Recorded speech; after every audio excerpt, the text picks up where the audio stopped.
Salam sejahtera Malaysia, selamat malam tuan-tuan dan puan-puan. Denyut nadi suara rakyat bergema di channel ini.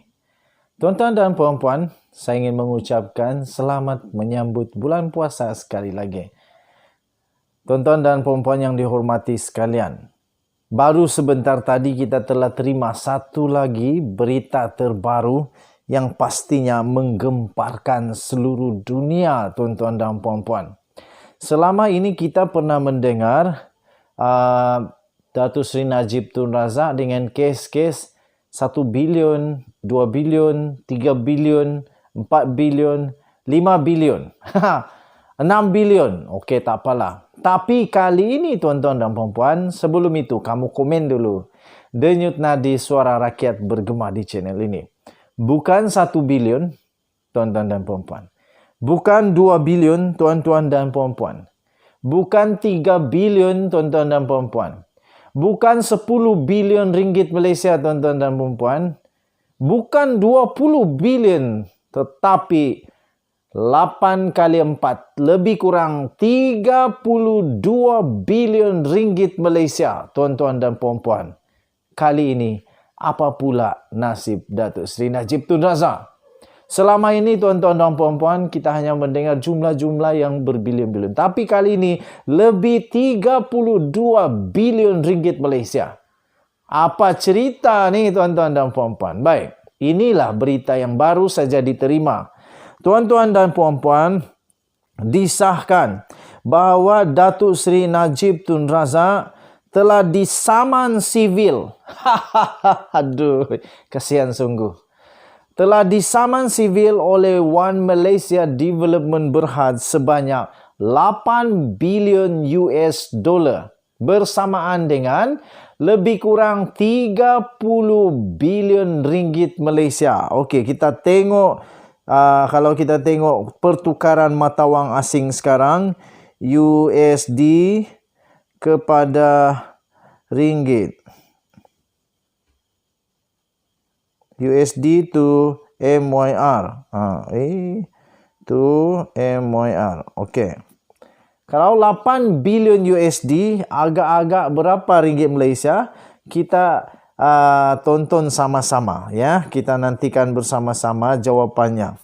Tapi secara ringkas tuan-tuan dan puan-puan, kalau kita darab 4 sekalipun, okey, 4.23. Jadi kalau 8 bilion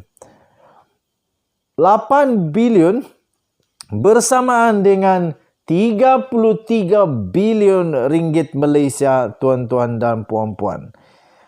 Mana Datuk Seri Najib Tun Razak nak cari benda ni? Tuan-tuan dan puan-puan, Najib Razak walau bagaimanapun mendakwa saman sivil daripada 1MDB itu adalah satu penyalahgunaan proses mahkamah, tuan-tuan dan puan-puan. Datuk Seri Najib Tun Razak mendakwa bahawa saman sivil bernilai 8 bilion US dollar atau kira-kira 33 bilion ringgit Malaysia yang telah difailkan oleh One Malaysia Development Berhad atau 1MDB dan 4 lagi anak syarikatnya terhadap beliau adalah satu penyalahgunaan proses mahkamah. Apabila nama pesalah sebenar yang menyebabkan kerugian besar dana kekayaan kerajaan itu telah dikeluarkan daripada dikenakan tindakan undang-undang, katanya. Bekas Perdana Menteri itu berkata, tuan-tuan dan puan-puan, tindakan 1MDB dan 4 sanak syarikatnya itu menimbulkan syak wasangka dan tindakan itu adalah tidak jujur di pihak mereka semasa memfailkan saman dengan mengekalkan nama beliau sebagai seorang daripada defendant. 4 anak syarikat itu iaitu 1MDB Energy Holdings Limited, 1MDB Energy Limited, 1MDB Energy Langat Limited dan Global Diversified Investment Company Limited yang semuanya berpengkalan di British Virgin Islands yang dulunya dikenali sebagai 1MDB Global Investment Limited. Tuan-tuan dan puan-puan, katanya dalam kenyataan itu Najib mendakwa ia jelas daripada Raid Saman yang dipindah bahawa pesalah yang pada mulanya dinamakan telah disingkirkan. Ini menimbulkan sakwa sangka dan tidak jujur di pihak plaintiff dalam memfailkan saman ini, sekaligus penyalahgunaan proses dakwa Najib. Bagaimanapun Najib yang berusia sekarang 68 tahun tidak menyatakan nama defendant yang digugurkan daripada saman itu, tuan-tuan dan puan-puan. Najib berkata demikian dalam kenyataan pembelaannya yang telah difailkan pada 28 Mac yang lalu sebagai tuntutan balas terhadap saman sivil 1MDB yang bernilai 8 bilion US dollar, 33 bilion ringgit Malaysia, tuan-tuan dan puan-puan. Ini paling sejarah. Yang sebenarnya telah difailkan terhadapnya dan 7 yang lain berhubung kerugian kewangan akibat dakwaan penyalahgunaan kuasa dan pelanggaran kewajipan fiduciary. Ahli Parlimen pekan itu juga, tuan-tuan dan puan-puan, menegaskan bahawa pernyataan pembelaan itu difailkan tanpa menjejaskan haknya untuk memfailkan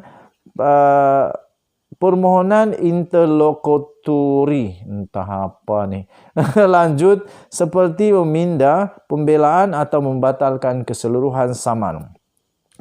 Katanya, ketika ini pernyataan pembelaan ini juga difailkan tanpa menjejaskan hak defendant pertama untuk berdiam diri berkaitan perbicaraan kes jenayah 1MDB yang sedang berjalan, katanya.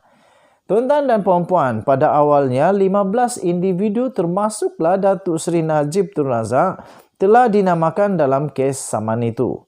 Bagaimanapun 7, iaitu bekas CEO Muhammad Hazim Abdul Rahman dan Datuk Sarul Azhar Ibrahim Halmi, bekas pengarah Tan Sri Celodin Wok Kamarudin, Tan Sri Ismi Ismail, Tan Sri Ong Gim Huat dan Aswin Jentanan Valiram, maafkan saya kalau tak serti nak sebut, dan bekas Ketua Pegawai Kewangan Azmi Tahir telah digugurkan. Malang sekali, tuan-tuan dan puan-puan, Najib Razak dikekalkan. Tuan-tuan dan puan-puan yang dihormati, defendant lain dalam saman itu termasuk Najib, Loh Aiswan, Tang Keng Chi, Ge Chong Heng, Vincent Beng Huat Ko, Nick Faisal Arif Kamil, Kelvin Tan Kel Jin dan Radhi Muhammad. Setakat ini, Ismi, Sarul Azhar, Muhammad Hazim dan Azmi turut memberi kenyataan sebagai saksi pendakwaan dalam perbicaraan jenayah yang sedang dihadapi oleh bekas Perdana Menteri itu yang membabitkan kes rasuah 1MDB bernilai 2.3 bilion ringgit Malaysia. Tuan-tuan dan puan-puan, saman sebanyak 8 bilion US dollar itu merupakan antara 22 saman sivil yang difailkan bagi menuntut sebanyak 23 bilion US dollar bagi pihak 1MDB dan bekas syarikatnya SRC International Sdn Bhd terhadap beberapa individu yang didakwa terlibat dalam skandal kewangan itu. Tuan-tuan dan puan-puan, Denyut Nadi Suara Rakyat bergema di channel ini. Jangan lupa tekan butang subscribe, like dan share. Kita jumpa lagi. Bye-bye.